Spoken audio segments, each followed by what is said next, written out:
চাচা হেনা কোথায়? বাবা, হেনার তো গতকাল বিয়ে হয়ে গেছে। না, এটা আমি বিশ্বাস করি না।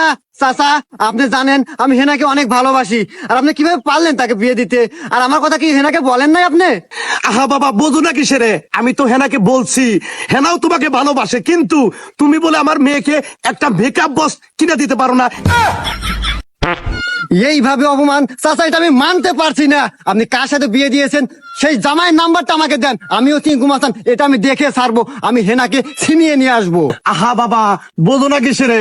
এও কথা আমি আমার মেয়েরে বলছিলাম যে চেঙ্কু মাস্টারের সাথে যদি ঝামেলা করস, পরিবর্তে একটা ঝামেলা হবো।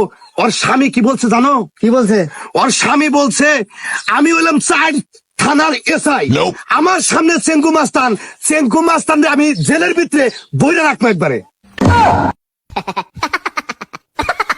আচ্ছা বাবা, তুমি ঝামেলা করো না, ওর জামাইয়ের নাম্বার নাও। না চাচা, থাক গিয়া, নাম্বারটা আমার লাগবে না, আমি দিয়ে ছাড়বো, সমস্যা নাই। নাম্বার ইয়ে চাই।